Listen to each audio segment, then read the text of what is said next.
যুক্তরাষ্ট্র ও ইরানের মধ্যে উত্তেজনা আবারও তীব্র আকার ধারণ করেছে।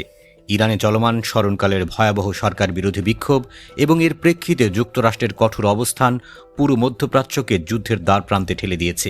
ইরান বিক্ষোভকারীদের উপর বল প্রয়োগ বন্ধ না করলে সামরিক হামলা চালানোর হুমকি দিয়েছেন মার্কিন প্রেসিডেন্ট ডোনাল্ড ট্রাম্প।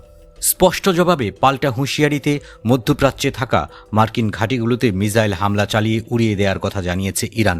ফলে মধ্যপ্রাচ্যে যুক্তরাষ্ট্র ও ইরানের যুদ্ধ এখন সময়ের ব্যাপার বলে মনে করছেন বিশেষজ্ঞরা। তবে ইরানের উপর হামলা চালানো যুক্তরাষ্ট্রের জন্য অতটা সহজ হবে না বলেও মনে করা হচ্ছে। পাশাপাশি হামলা চালিয়ে ইরানকে একেবারে পঙ্গু করে দেওয়াও যুক্তরাষ্ট্রের পক্ষে প্রায় অসম্ভব বলেই মনে করা হচ্ছে।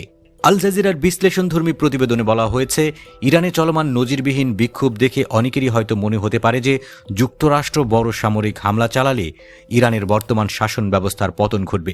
কিন্তু বাস্তবতা অনেক বেশি জটিল, কারণ জাতীয় ঐক্য বজায় রেখে ইরানের ইসলামিক প্রজাতন্ত্র টিকে আছে। যে কোনো সংকটকালীন পরিস্থিতিতে ইরানের নিরাপত্তা বাহিনী ও রাজনৈতিক প্রতিষ্ঠানগুলো একসঙ্গে কাজ করে। এর ফলে দেশটি যে কোনো বড় ধাক্কা সামলে নিতে পারে।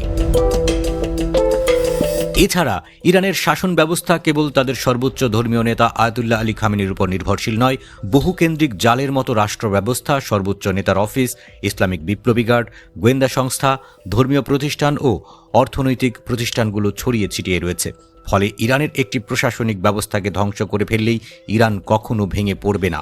তাছাড়া দেশ ও সামরিক বাহিনীর শীর্ষ নেতৃত্ব ও নির্দেশনা দেওয়ার বিকল্প আগে থেকেই প্রস্তুত করে রাখে ইরান। তাই খামেনিকে সরিয়ে ফেললেই ইরানকে হারানো সম্ভব, তেমনটি ভাবাও বোকামি বলে বিশ্লেষণে উল্লেখ করা হয়েছে। এদিকে ইরান নিয়ে দুই নৌকায় পা দিয়ে আছে মার্কিন প্রেসিডেন্ট ট্রাম্প। ইরানে যুদ্ধ করে খামেনির পতন ঘটানোর পক্ষে তার দলের কট্টরপন্থী নেতারা, কিন্তু মধ্যপ্রাচ্যে নতুন করে কোনো দীর্ঘমেয়াদী যুদ্ধ চায় না ট্রাম্পের সমর্থকরা। তাই ট্রাম্প চাইছেন ইরানে দ্রুত হামলা করে বেরিয়ে আসতে, কিন্তু ট্রাম্পের এই পরিকল্পনা আদতে কোনো কাজে আসবে না বলে উল্লেখ করেছে আল জাজিরা। এদিকে ইসরায়েল চাইলেও কাতার, ওমান এবং সৌদি আরবের মতো প্রভাবশালী দেশগুলো এখন আর ইরানের সঙ্গে যুদ্ধ চায় না। ইরানের সঙ্গে সংকট নিরসনে কূটনীতি ও আলোচনার উপর জোর দিচ্ছে এসব দেশ।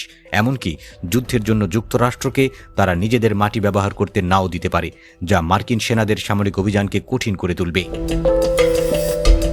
এছাড়া যুক্তরাষ্ট্র যদি হামলা চালায় তবে তা ইরানের শাসক গোষ্ঠীকে আরও শক্তিশালী করবে বলেও বিশ্লেষণে উল্লেখ করা হয়। এর কারণ যুক্তরাষ্ট্র হামলা শুরু করলে দেশের বিপদে জনগণের কাছে এমন প্রচার চালিয়ে বিক্ষোভ দমন করার বৈধতা পাবে। তাছাড়া ইরান পাল্টা ব্যবস্থা হিসেবে মার্কিন ঘাঁটি বা পারস্য উপসাগরের জাহাজ চলাচলে আঘাত হানতে পারে বলে সতর্ক করা হয়েছে।